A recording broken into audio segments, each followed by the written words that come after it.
and progressive place with its workforce. I was there for 6 months, and every time you turn around downtown into another building crane. There's high technology companies. There are people who are well educated to be employed doing useful things. You compare Turkey with a country like Saudi Arabia or much of the rest of the Middle East, and it's fundamentally just different, even in spite of some of the cutbacks on the Ataturk reforms. And I think we need it, and we need to work with it, and we need to have it work with us. In both diplomatic jobs and intelligence jobs, I've been stunned by how cooperative and helpful my Turkish colleagues were. Do we know what happens after this? I mean, does this make the government move even in a more of an Islamist direction? Obviously these coup plotters are going to be dealt with pretty severely by Erdogan. He's already said as much. Director Woolsey, you were saying that, he's been gradually able to take over more and more of the military. This certainly seems to be the final straw. Yes, it does. Yeah, I believe so. And I think, Erdogan is probably a very controversial figure inside Turkey, but he is a very popular figure, especially in rural areas and in middle Turkey.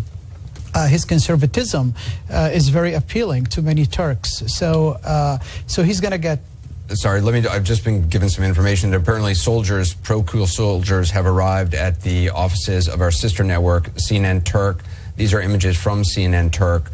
It is not clear to us how long CNN Turk is actually going to be able to remain on the air. We are getting this the soldiers are now actually in the offices of CNN Turk. Again, it's the sister network to CNN. And again, we're not sure how long their images are going to continue to be broadcast. Is that office, Charlie, where's the location of that? Do we know? That's in Istanbul. Okay, so for those who are saying, actually, I've been watching. If we could bring you in on that, you've obviously been to CNN Turk. What does that tell you? Well, the first apparent target, one of the first targets of the coup plotters was to go after state television, TRT, which frankly is not terribly popular in Turkey. And we've since learned that has since gone back into the hands of the government. What didn't make sense was the fact that the coup plotters did not go after private television news networks like our sister network CNN Turk, like NTV, that all remained on air and that broadcast President Erdogan's message on his cell phone, calling for his people to go out into the streets. So at this late hour, for soldiers to be showing up at the headquarters of the Doğan News Agency, which owns and joint operates CNN Turk, it seems a bit late in the game to be trying to show up at that place, and it raises concerns for the safety of our fellow colleagues at that headquarters, at that network right now, since they've issued that warning saying that they may be forced off the air in the next 5 to 10 minutes or so. Director Woolsey, a coup like this, what level of preparation does, there's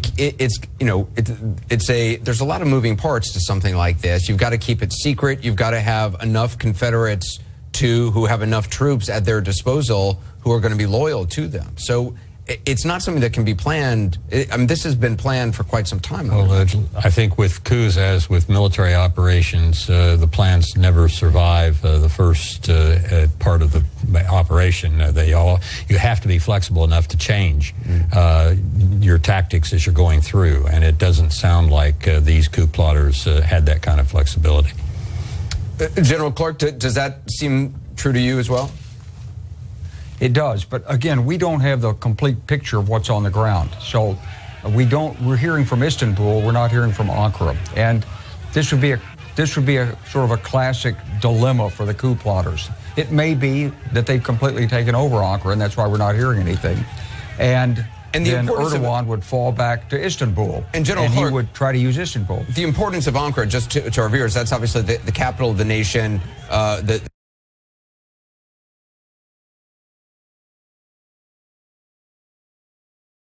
seat of government. I assume the greatest amount of military resources are there, is that correct? Or military intelligence? Well, I think, yes, that's where the head of government, and if you were, especially if this is done by junior military officers, Maybe that's where you would think the power is. But of course, Istanbul is the real power in Turkey, aside from the government ministries. And so, of course, Erdogan's going to go there. But he's very controversial in Istanbul. Now, this is the middle of the night, so orders are out. But what we've seen over 4 or 5 years, 6 years of demonstrations against some of Erdogan's policies by different groups in Istanbul. And so we don't know what's going to happen when the sun comes up and other people come on the streets. Yeah, I mean, one thing is clear is... Go ahead, sir. Yeah, one thing is clear, that the military, the scenes we've seen where the military was told to enforce a curfew, they haven't been able to enforce the curfew. And instead, Erdogan's call to go to the streets has been answered.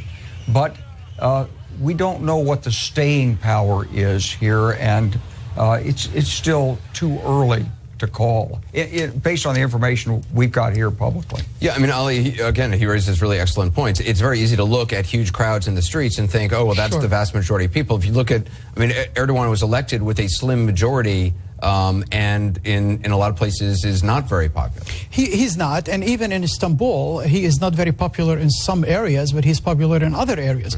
Remember, we're saying that he's back in Istanbul, Well, Istanbul is his hometown. He is from Istanbul. He used to be the mayor of Istanbul, and he started his political career in Istanbul. So he had, and his traditional base of support has been in some areas of Istanbul, not necessarily in the western areas, but mostly probably in the eastern areas. So he's going back home. This is where he's from. His house is in Istanbul. And that's why it's important for him to go back to Istanbul. Sorry, go ahead, Ivan. Anderson, I think it's important also to point out that the leaders of the main opposition political parties in Turkey have all also come out basically disagreeing with the coup attempt, condemning it, in addition to a number of government ministers and a number of top generals. So you have this very strange position where there's clearly some faction in the military that has made a major power play involving fighter jets, involving apparently helicopters, troops on the grounds in different cities, but they don't seem to have the support of not just, of course, Erdogan's AKP, its ruling AKP party, but also the three main opposition parties that have been completely at odds with Erdogan during his more than 10 years in power. An important point to make, CNN Turk anchor is reporting soldiers have entered the CNN Turk building, as we said, in the Dogan Media Center. Quote, "We don't know how much longer we can continue our broadcast." About 5 or 10 minutes ago, they entered, the CNN Turk anchor said. "We will try to continue our broadcast until the last moment." That is the message we got. Our producers are saying you can hear chaos behind the anchor while the anchor was saying that. Director Woolsey, if it does become a situation, and as dawn comes, perhaps things will become clearer, and perhaps others will come out into the support of coup plotters. We don't know. But if it is a situation where Ankara is held by coup plotters, Istanbul is not, I mean, that's a difficult situation, not only for Turkey, but also for the U.S. to deal with. It is. It makes it very hard for us to figure out how to I mean, this is a NATO partner. It is. It's a NATO partner, and for many years it was a very fine NATO partner. It's gotten a lot more complicated in the last decade or two. But I think also we have real reason to want things to go well for the Turks. We need them in that part of the world. We need their ability to deal with Syria. The problem with Iraq, we need the stability they can bring, and it is frustrating for worked with them to have seen some of the arrests of our journalists and the sorts of things that have occurred over the course of the last several years. But as I said, compared to almost all of the rest of the Middle East, there's at least this long-term sense of hope, I think, that many of us have about Turkey. By the way, that banner, that's from CNN Turk. It reads on the bottom in Turkish, CNN Turk broadcast about to be cut. So that's basically a message from the newsroom of CNN Turk they feel they're about to be cut off the air. I've also just, while the director was talking, just gotten some reports.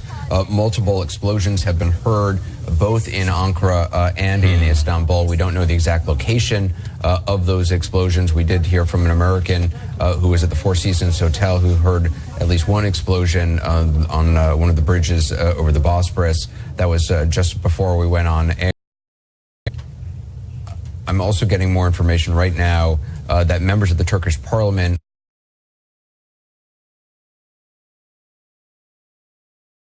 be as clear-cut as that.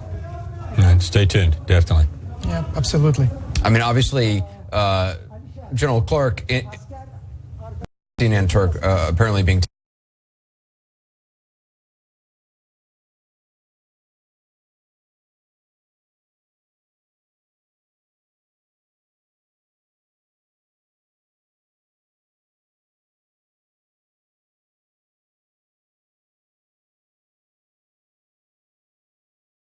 opposition TV station while it was on the air, and now we're having this scene kind of replayed with this military faction apparently doing this. I think there's a couple points to really keep in mind here.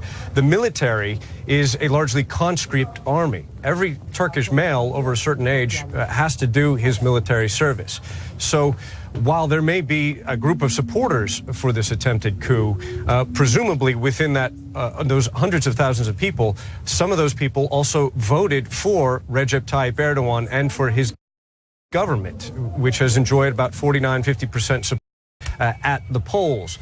Big questions about whether the rank and file troops would support this move.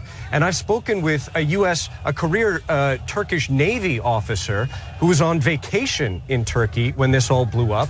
And he said, I couldn't believe this is happening. My friends and I are watching this on TV. We don't know who has carried out this attempted coup. And he was suggesting that he just was baffled by it. So clearly, this is not something that has spread out to all branches of Turkey's quite large military forces. Anderson. General Clark, I want to let you come in here, but it is just a bizarre scene. We were seeing I mean, we all hear about TV stations being taken over during a coup.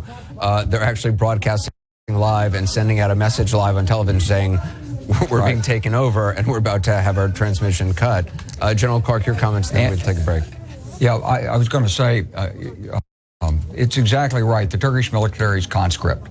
And if you look at the record of coups and insurrections in recent years, you can look at Tiananmen Square in China in 89. You can look at Russia's former Soviet Union in 91. You can look at Panama in 89. Whenever things go wrong, if the military really means it and they're willing to kill their own people, the insurrection's crushed. That's what happened in Tiananmen Square. On the other hand, the military in Russia wouldn't attack Boris Yeltsin and the supporters. And so the 1991 coup fell apart in Moscow. And we witnessed it on television. For those of us that were, around then and watching television, I happened to be, at the time, an Army one-star. I was out at the National Training Center in Fort Irwin, and I remember seeing it very clearly on television and thinking, my goodness, what's going to happen? It really is, at some point, and it does come down to, can these coup plotters really control their own forces? And will the forces take action against the Turkish people? Also, I think, and correct me if I'm wrong, sometimes it also depends on where the forces are from. If memory serves me, I believe the Chinese military brought in forces